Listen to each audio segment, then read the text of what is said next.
What is your best, then it gets worse story? One family vacation, my parents hired a babysitter from a hotel service to watch my little brother, who was 1 at the time and was pretty much just going to sleep, while we went out for dinner with their friends. We get back to the hotel room to find my brother alone, absolutely beside himself, having cried himself hoarse and torn his clothes. Turns out the babysitter was pregnant, broke into the room's safe and stole everything there, and ran off with her boyfriend, leaving my poor brother alone for hours. Flash forward to our trip home. We had parked our car at the airport. After we landed, my dad went to quickly get the car and drive around to pick us up. He was gone for what felt like an eternity. He finally returned, on foot. Yep, our car was stolen. So then it gets worse. We take a taxi home. My aunt who had been house sitting left a note in the kitchen. Don't go outside. And our dog died. Edit. Babysitter was caught in Massachusetts. Vacation was in Vermont. We got our credit card back, but not the cash. Car was never found, and for a few days my brother would freak out if either of my parents left his side, but then he got over it.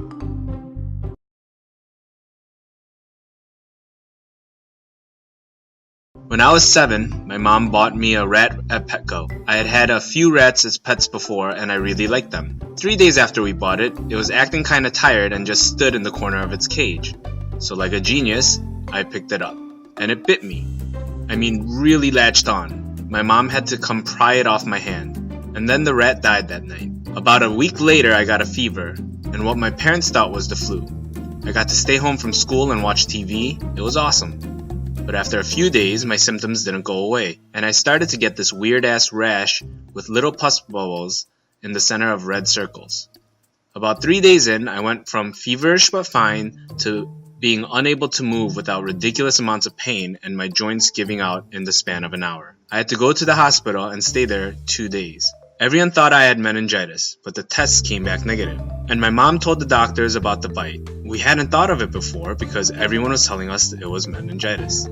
The doctors were really worried because rat bite fever eventually spreads from the joints to the organs and slowly kills you. So they gave me massive, like 3 times a normal adult dose of penicillin. And that was when I learned I was allergic to penicillin. Edit. Also, when they figured out what I had at the hospital, the doctor walked into my room and said, "Well, I haven't seen this since Nam. So, what did you have?" People lower down were right. It was rat bite fever. They were trucking in med students from across the state to look at me and scrape my pustules. Sucked so hard. Roommate finally loses virginity at 26 to a girl. Girl gets pregnant. Girl is other roommate's 18-year-old sister. Simple, yet elegant.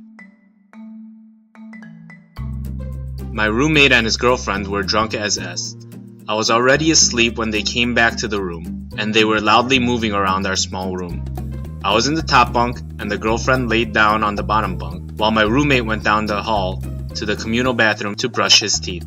I thought it'd be funny to be caught in bed with her, so I climbed down into the lower bunk and just laid by her side. The roommate comes back and immediately passes out on the futon. He didn't even notice us. Well, I am laying silently waiting for him to notice, but he never revives. So I fall asleep spooning his girl. In the middle of the night, she starts rustling around and latches onto me.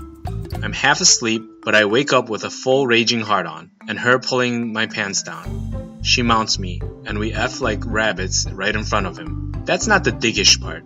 See, I was caught off guard and wasn't prepared to be having sex that night, so it was bareback. I came inside her.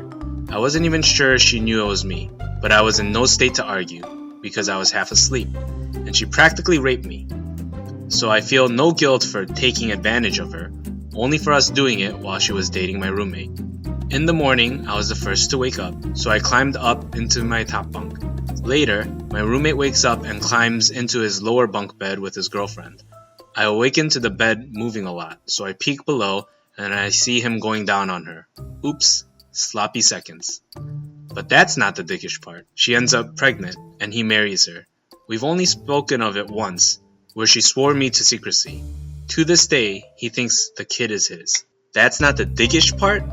The whole effing story is dickish parts piled on top of dickish parts until you have a dickish fort. Thanks for watching. Please like, comment, and subscribe.